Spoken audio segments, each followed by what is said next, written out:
महायुतीतील पालकमंत्रीपदाचा तिढा कायम. रायगडसाठी तटकरे आणि गोगावलेंमध्ये दावे, तर नाशिकमध्ये गिरीश महाजनांसाठी भाजप आग्रही.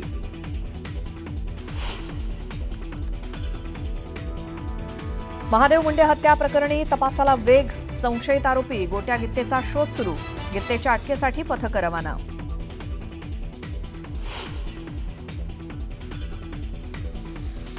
राहुल गांधींच्या निवासस्थानी झालेल्या बैठकीत उद्धव ठाकरे, आदित्य आणि संजय राऊतांना बसवण्यात आलं शेवटच्या रांगेत. हीच का तुमची जागा असं म्हणत भाजप आणि शिवसेनेनं लगावला टोला. रांगेवरनं टीका करणारे भंपक लोक, तर प्रेझेंटेशन नीट दिसावं म्हणून ते मागे बसले. सत्ताधाऱ्यांकडनं ठाकरेंवर होणाऱ्या टीकेवर राऊतांचं प्रत्युत्तर.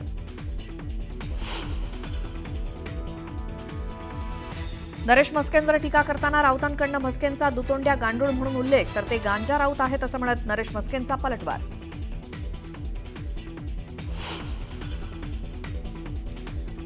पुण्यामध्ये 3 नव्या महानगरपालिका कराव्या लागणार. कुणाला आवडो किंवा न आवडो, नव्या महापालिका कराव्या लागतील. चाकण दौऱ्यावेळी अजित पवारांचं मोठं विधान.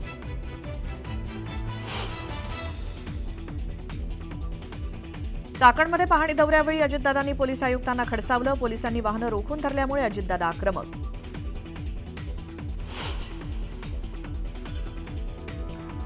माधुरी हत्येसंदर्भात मुंबईत महत्वाची बैठक. नांदेड मठ, वनतारा आणि सरकारी वकील करणार चर्चा. सुप्रीम कोर्टातल्या याचिकेसंदर्भात मसुदा ठरवणार.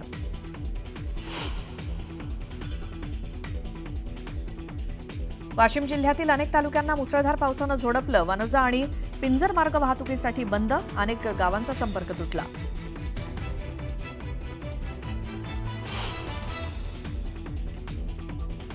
या बैठकीत पक्षप्रमुख उद्धव ठाकरे, आमदार आदित्य ठाकरे, खासदार संजय राऊत शेवटच्या रांगेत बसले होते.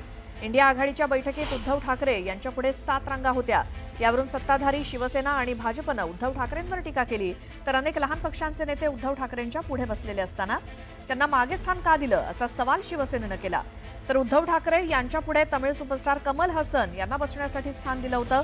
मग उद्धव ठाकरे मागे का असा सवाल शिवसेना खासदार नरेश म्हस्केंनी केला. तर शेवटच्या रांगेत स्वाभिमान शोधून दाखवा असा टोला भाजपनं लगावला.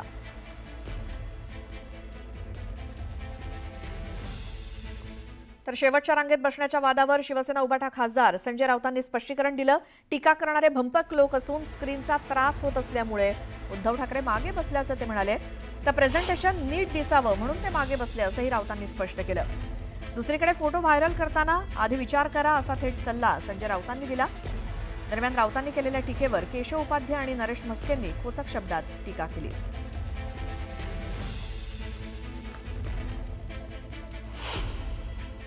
टीका हे भंपक लोक आहेत. आम्ही घरी गेलो आहे, समोर स्क्रीनवरती काही प्रेझेंटेशन होतं.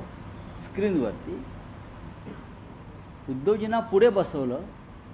उद्धवजीचं म्हणणं पडलं की स्क्रीनच्या समोर आपण सिनेमा बघतो तर ते थोडं त्रास होतो पाहताना किंवा नीट दिसत नाही. आम्हाला हे पाठीमागून जाऊन आम्ही सगळेच गेलो पाठीमागे.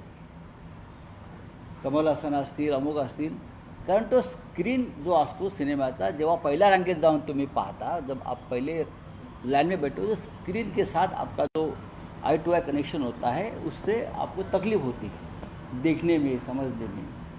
तो हम खुद ही उठकर पीछे चले गए क्योंकि वो अलग जगह थी, वो बैठने की जगह नहीं थी, प्रेजेंटेशन का जगह है. वो प्रेजेंटेशन चल रहा था वहाँ. ये जो फालतू लोग हैं आईटी सेल वाले, बीजेपी के या किसी के, उनको समझना चाहिए. हिंदुत्व सोडलं, विचारधारा सोडली आणि आता काँग्रेससोबत राहिले. गेल्या 2-3 वर्षामध्ये कधी आठवलंय माननीय बाळासाहेब ठाकरेंना काँग्रेस नेत्यांनी हिंदू हृदय सम्राट म्हटलंय? कधी आठवलंय काँग्रेस नेते बाळासाहेब ठाकरे यांच्या स्मृतीस्थळावर जातात? कधी राहुल गांधी, सोनिया गांधी मातोश्रीला आल्यात? आठवतंय? या सगळ्यांची उत्तरं नाही. शेवटी काय, हिंदुत्व सोडलं, विचारधारा सोडली आणि आता पदरात पडलं काय? शेवटची रांग, अपमानाची शेवटची रांग. तुम्ही त्या प्रेस कॉन्फरन्समधलं एक वाक्य काढा. त्या वाक्यामध्ये ते म्हटलेलं आहे, महत्वाची लोक पुढे बसली होती, ज्येष्ठ नेते पुढे बसली होती. ही जर ओळ त्याच्यामध्ये नसेल तर मी आत्ता तात्काळ माझा खासदारकीचा राजीनामा देईन.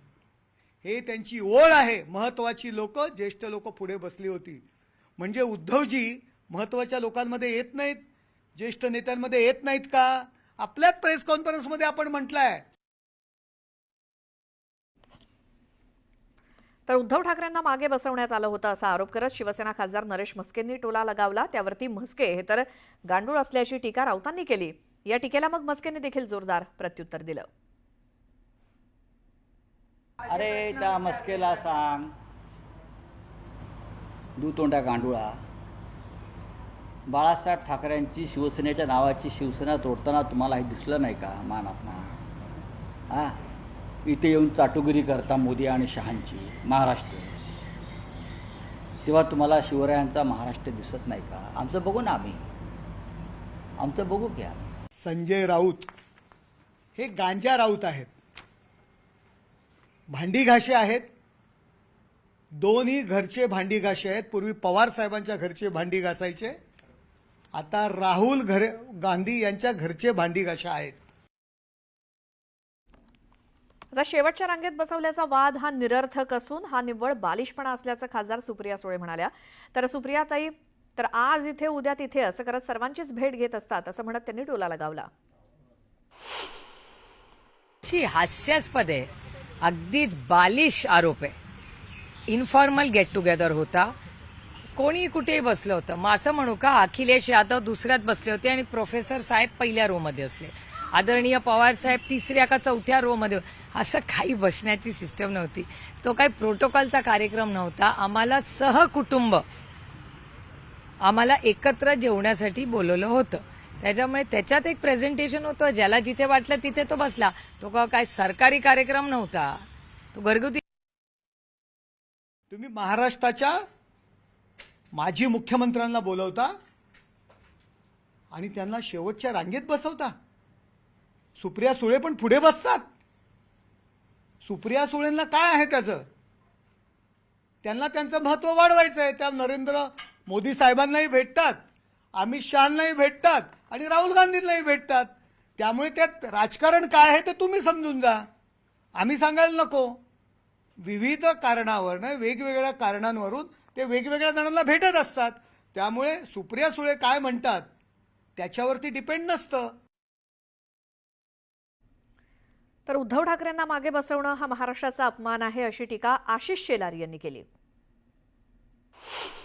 मला कुठे बसवलं आणि मला का बरोबर घेतलं नाही आणि मी बाजूला का नाही, या सगळ्यावर शहाणपण उद्धवजींनाच आणि त्यांच्या पक्षाला सुचो अशी अपेक्षा आहे.